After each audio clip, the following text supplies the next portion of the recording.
The M Plus is one of my favourite Leverless controllers of 2024.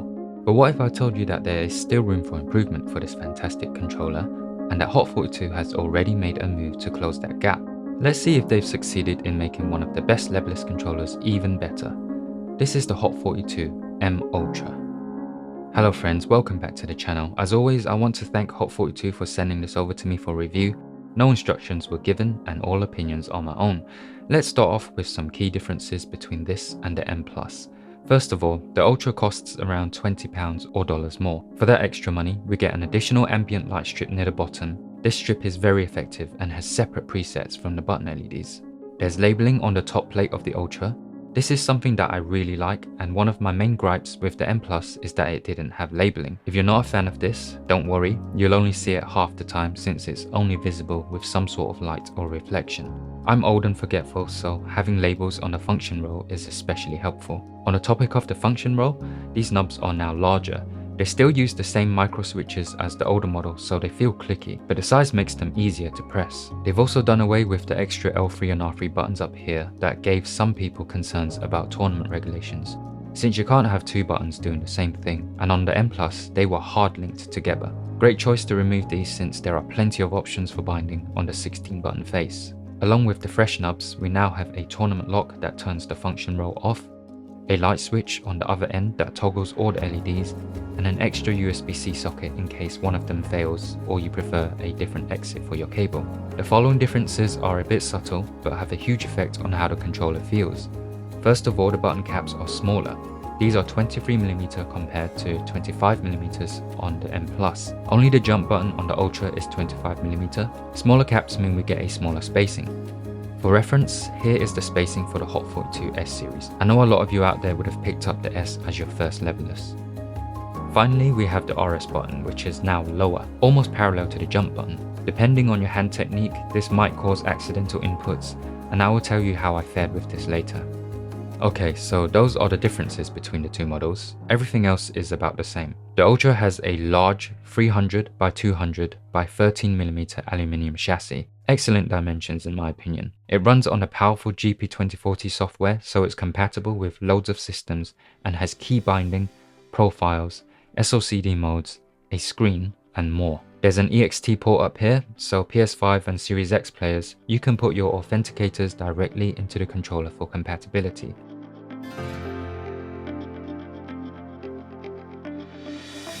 The M Ultra comes with crystal switches. These feel very similar to KO Reds to me. That's to say they are fast and light.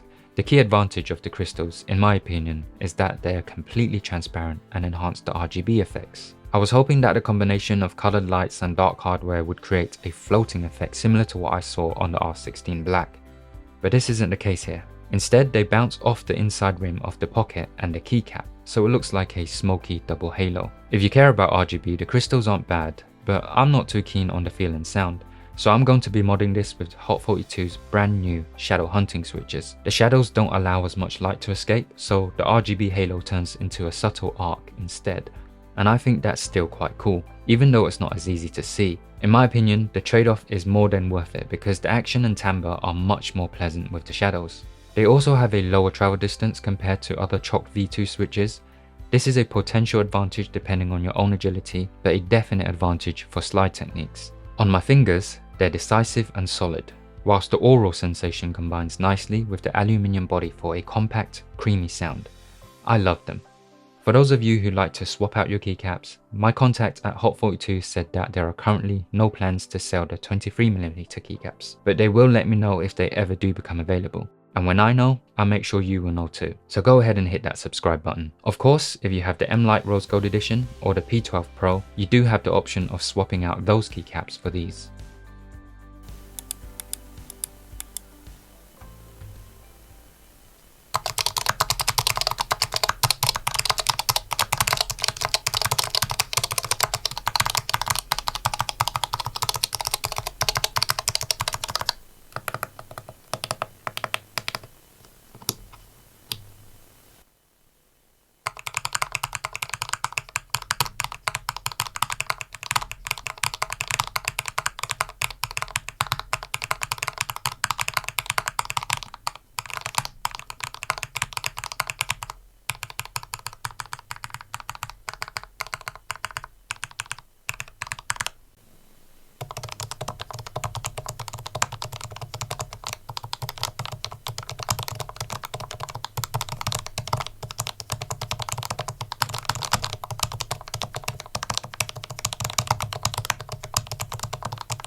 I've already spoken about the differences from the M+, so for this comparison, we'll look at the Ultra's little brother, the M-Lite, and the Kitsune, which probably served as an inspiration for Haute42's Metal series. The M-Lite is quite new as well. It's smaller, so doesn't have as much space for pinky and palm support. The RS button is closer to the main cluster. It has the same light strip near the bottom, but only one USB-C socket.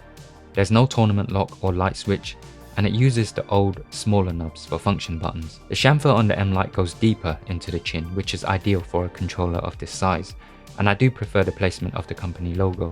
An issue I had with my M-Lite is that one corner was slightly raised, so playing it on a desk would sometimes cause it to bump like a wonky table. This issue is non-existent in my M Ultra. The M-Lite is a fantastic controller if the form factor is to your taste, and in my opinion, it's the best small-sized leverless controller out there if you don't care about art modding. It feels excellent with the shadow hunting switches, and the rose gold colorway is simply spectacular.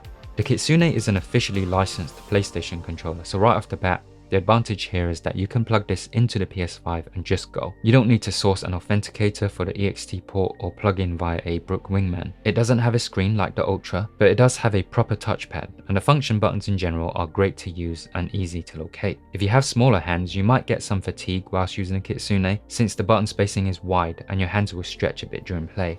Of course, some people might prefer this. It uses Razer's own optical switches, so there aren't many options out there for modding, especially compared to what you can find for the M Ultra. As a packaging product, it presents itself very well, but the Ultra has a better build and feels more fun to play with in my opinion. The Razer Kitsune retails for £250 to £300 or dollars. It's a decent controller overall, but you will occasionally question why it costs so much and why you paid that price.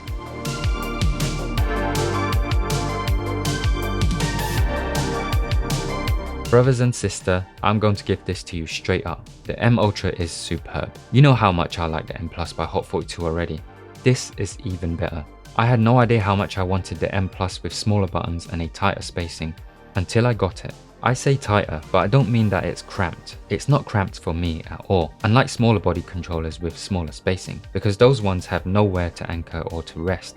So for me, it can feel like I'm consciously trying to manage my hands during play. It's better to use the word relaxed. The spacing feels relaxed with everything in natural reach. I don't feel like I have to spread my hands, to brace my fingers, or to stretch out in any direction. Is it perfect? For me, almost. Sweat and handprints will show up on this quite easily, but this is just the nature of darker controllers, and I'm yet to try one that doesn't have this issue. Because I'm an OCD bro, I'll be wiping this down after every session. If you don't have that itch, you'll be fine with the occasional wipe down. But make sure you do pay attention to cleaning it, since acidic hand sweat might discolor the gorgeous body. I've not had this long enough to test that theory, but I'm not taking any risks. I'll be cleaning it often. And I do wish for better labeling. I'm glad that it's on here at least, but in a dark room it completely disappears. Maybe if Haute42 releases a different colorway like a chroma indigo or teal, the labeling will be easier to see on those. By the way, if you're worried about the new placement of the right thumb button, I don't think you need to be. I didn't hit this by accident even once during my play sessions, and the lower position solidifies it as a thumb button instead of an index or middle finger button, because it's now so easy to just bend your thumb and hit it. As for buying advice, if you're considering which aluminium leverless controller to go for, trust me, get this one. Shadow hunting and wind engine switches will enhance your experience.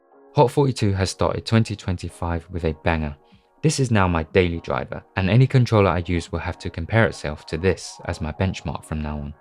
The M Ultra is the one. Thank you so much for joining me for today's video. As always, if you're interested in this controller, the links are below, so please support the channel by using those. Don't forget to like and subscribe, and I'll see you in the next one.